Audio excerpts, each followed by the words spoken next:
Welcome students, आपका स्वागत है मेरे YouTube channel aspire to inspire में। आप सबों का मैं स्वागत करता हूं। मेरा नाम अजीत नारायण है और मैं आप लोगों को केमिस्ट्री पढ़ाऊंगा।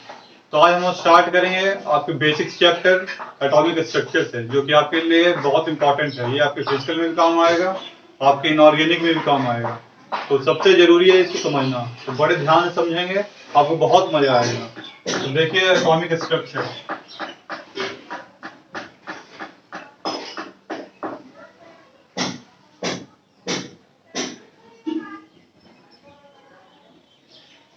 बच्चों, आप लोगों ने एटॉमिक स्ट्रक्चर को 10th में ही पढ़ा है। आपको पता नहीं कि आपने पढ़ा है। आपने डाल्टन मॉडल पढ़ा था, थॉमसन मॉडल पढ़ा था, फिर रदरफोर्ड एक्सपेरिमेंट पढ़ा था, आपने बोर्स मॉडल पढ़ा था। तो आपने डाल्टन में क्या पढ़ा था? डाल्टन ने कहा था कि सबसे स्मॉलेस्ट पार्टिकल जो है वो एटम है, सबसे टाइनी पार्टिकल एटम है। और atom neither can be created nor be destroyed, मतलब हम एटम को ना बना सकते हैं ना ही डिस्ट्रॉय कर सकते हैं। फिर थॉमसन आए। थॉमसन ने क्या दिया? थॉमसन ने अपना प्लम पुडिंग मॉडल दिया। थॉमसन ने कहा कि सेल एक वाटरमेलन की तरह है और उसमें मोस्ट ऑफ द स्पेस खाली होता है, बाकी कुछ कुछ स्पेस पे जैसे बीज होते हैं उस तरह से इलेक्ट्रॉन पाए जाते हैं। पर इनका मॉडल फेल हो गया। फिर आए रदरफोर्ड। रदरफोर्ड ने क्या कहा? रदरफोर्ड ने एक थीन गोल्ड फॉइल लिया, उस पर अल्फा पार्टिकल को बम्बार्डमेंट किया और अल्फा पार्टिकल को बम्बार्डमेंट पे उन्होंने क्या पता किया? देखिए आगे देखते हैं उन्हें क्या पता चला। तो जब थीन गोल्ड फाइल पे बम्बार्डमेंट हुआ तो कुछ अल्फा पार्टिकल्स क्या हुए? पास कर गए। कुछ अल्फा पार्टिकल्स गोल्ड फॉइल से पास कर गए, कुछ ने अपना डेविएशन कर दिया पास से, कुछ डेविएट हो गए। और मिलियंस में भी एक आध अल्फा पार्टिकल क्या हुआ? अपने पास पे रिट्रेस हो गया। तो बच्चों, अल्फा पार्टिकल है क्या? Alpha particle positively charge atom है, पॉजिटिवली चार्ज पार्टिकल है। तो अल्फा पार्टिकल पॉजिटिवली चार्ज था पर वो रिपेल हो गया। क्यों रिपेल हो गया? क्योंकि वो पॉजिटिव चार्ज से टकराया। पॉजिटिव चार्ज जो कि सेंटर में होता है और वो न्यूक्लियस होता है। न्यूक्लियस में होते क्या क्या बच्चों? न्यूक्लियस में हमारा प्रोटॉन होता है और न्यूट्रॉन होता है।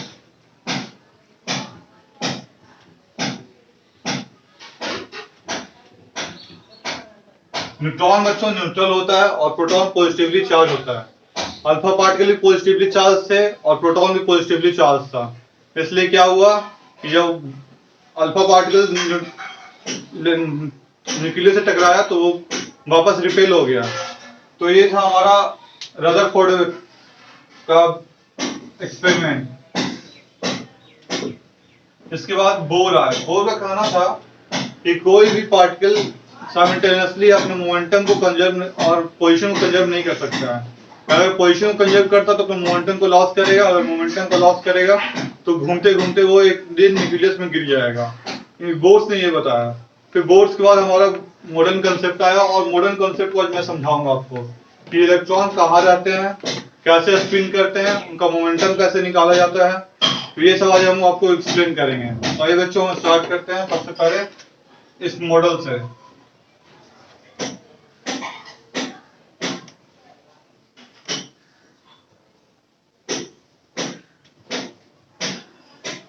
तो बच्चों ये है न्यूक्लियस।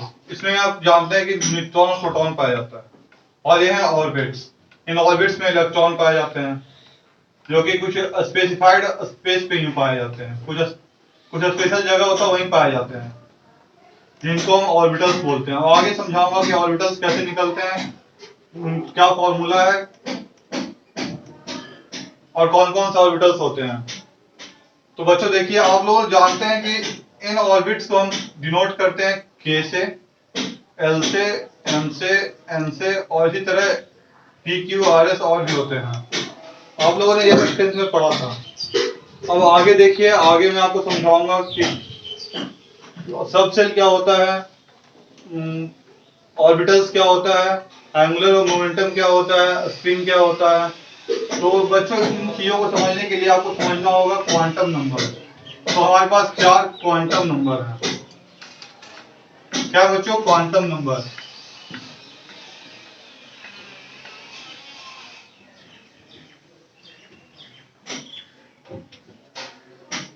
ये कितने हैं बच्चों? 4।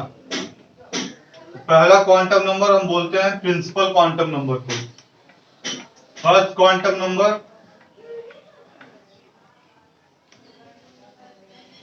और प्रिंसिपल क्वांटम नंबर।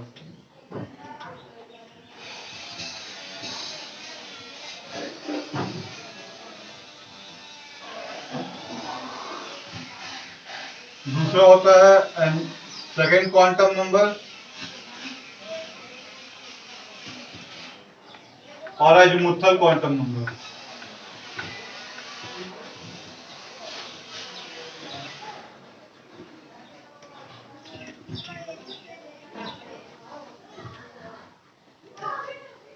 तीसरा होता है मैग्नेटिक क्वांटम नंबर।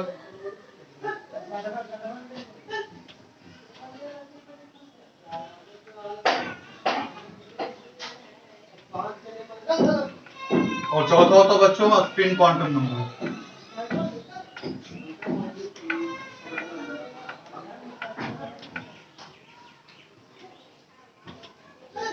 देखिए बच्चों, ये है चार quantum number, principal quantum number, azimuthal quantum number, magnetic quantum number और स्पिन क्वांटम नंबर। तो अब इन चारों को आज एक एक करके देखेंगे। तो सबसे पहले हम देखेंगे प्रिंसिपल क्वांटम नंबर को। पहला क्वांटम नंबर और प्रिंसिपल क्वांटम नंबर।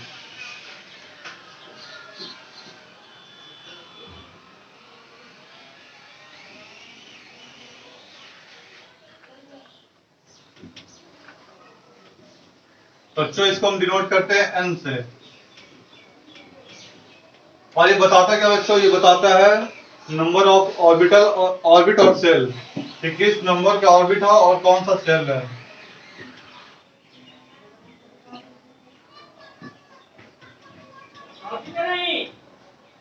क्योंकि ये नंबर बता रहा है बच्चों, तो ये क्या हो सकता है? एन की वैल्यू 1 हो सकती है, 2 हो सकती है, 3 हो सकती है और सो ऑन, इस तरह से और भी हो सकता है। तो आप जानते हैं 1 को के कहते हैं, 2 को एल कहते हैं, 3 को एम कहते हैं, एन कहते हैं, और जैसे और पी क्यू आर एस सब होता है। तो ये था हमारा प्रिंसिपल क्वांटम नंबर।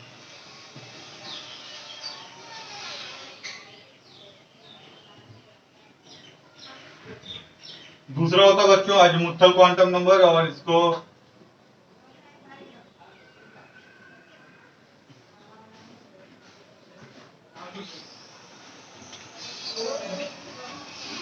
हम एल से डिनोट करते हैं, एल से।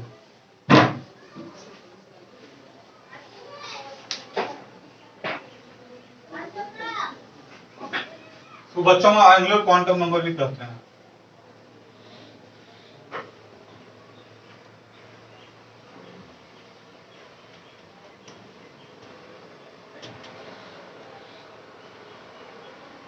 ये एंगुलर मोमेंटम को डिनोट करता है।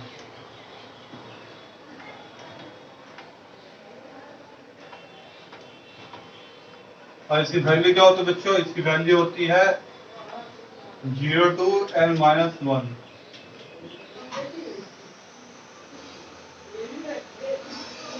देखिए बच्चों, अगर n इक्वल्स टू 1 है तो l की वैल्यू क्या होगी? 0। क्योंकि ये 0 है और n-1 भी क्या आएगा बच्चों? 0 ही आएगा।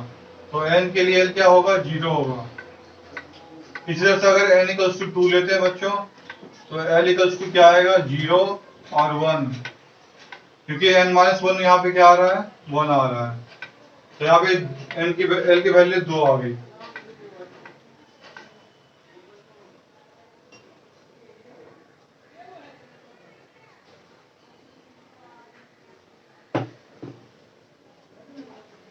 इसे से बच्चों n इक्वल्स टू 3 लेते हैं, तो l की वैल्यू क्या आएगी? 0, 1 और 2। तो आप समझ गए कि l की वैल्यू क्या होती है? 0 to n-1। 0 to n-1। तो ये था हमारे बच्चों दूसरा क्वांटम नंबर, जिसको बोलते हैं अजीमुथल क्वांटम नंबर।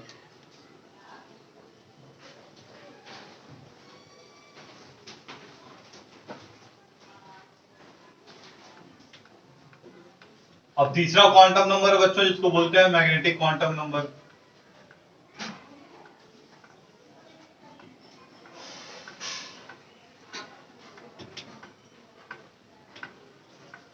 जिसको डिनोट करते हैं एम से। और ये क्या बताता है, ये बताता है हमें ऑर्बिटल के बारे में या फिर सबसेल के बारे में। डिनोट्स ऑर्बिटल और सबसेल।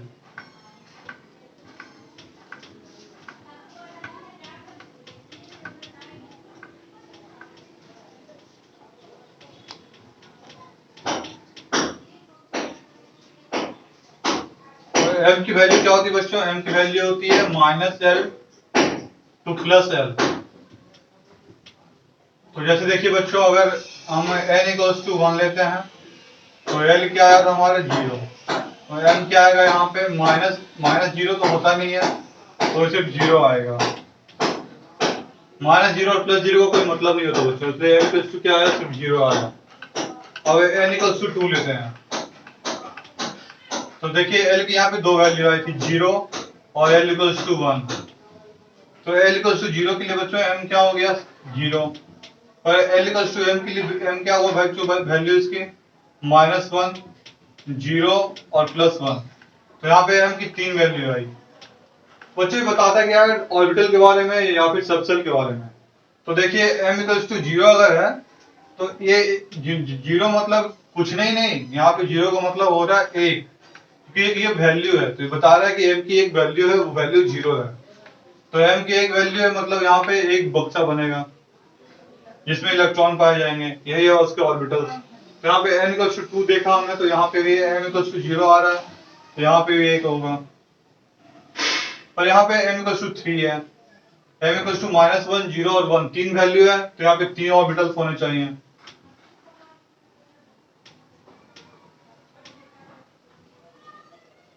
तो इस तरह से 3 ऑर्बिटल होगा। इसी तरह से n = 3 लेके कर सकते हैं, 4 लेके कर सकते हैं, तो आप n = 4 लेकर करें। आप n = 4 करें।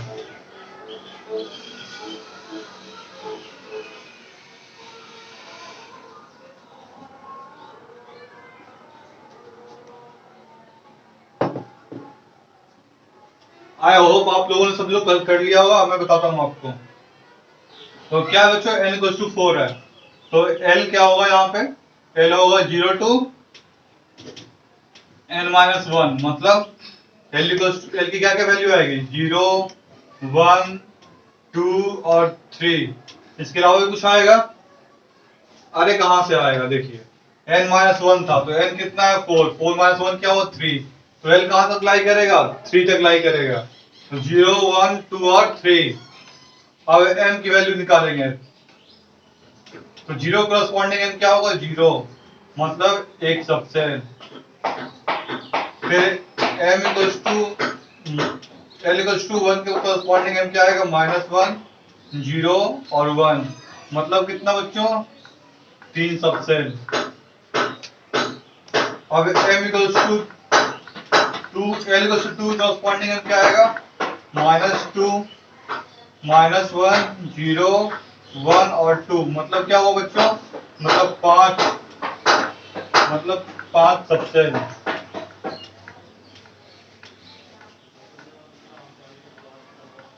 और यहाँ पर स्पेस तो है नहीं, तो इसे मैं मिटा रहा हूँ। अब क्या हुआ, L = 3 बच गया, L = 3 बच गया। तो L = 3 के लिए m की वैल्यू क्या होगी, -3, -2, -1, 0, 1, 2 और 3, मतलब क्या होगा बच्चों, 7 वैल्यूज आई, 7 डिफरेंट वैल्यूज। तो यहाँ पे क्या आएगा, 7 ऑर्बिटल्स आएंगे।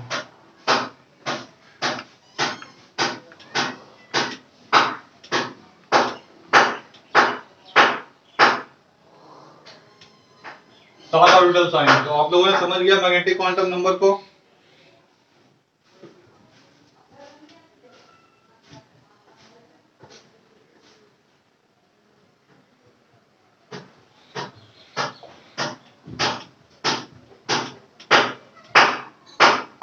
और हमारा लास्ट क्वांटम नंबर है जिसको हम बोलते हैं स्पिन क्वांटम नंबर।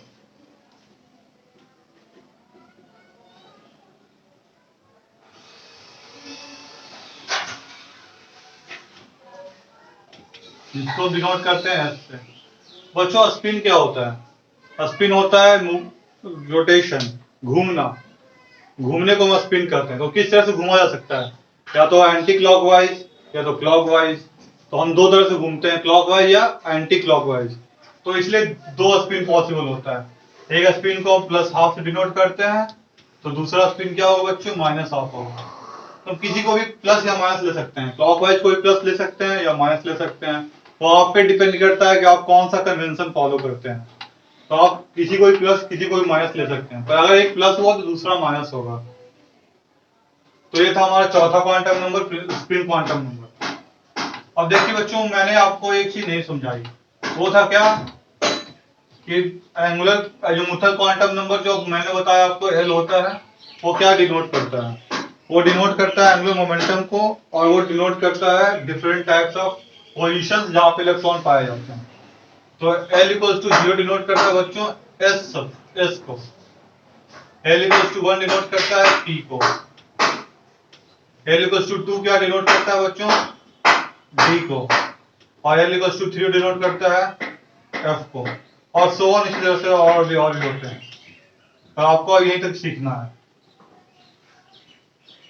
तो बच्चों आज के लिए इतना ही काफी है, और अगले वीडियो में मैं आपको और भी बताऊंगा कि कैसे इलेक्ट्रॉन फिल किए जाते हैं। तो आप इस चैनल को लाइक सब्सक्राइब करना ना भूलें, शेयर जरूर करें।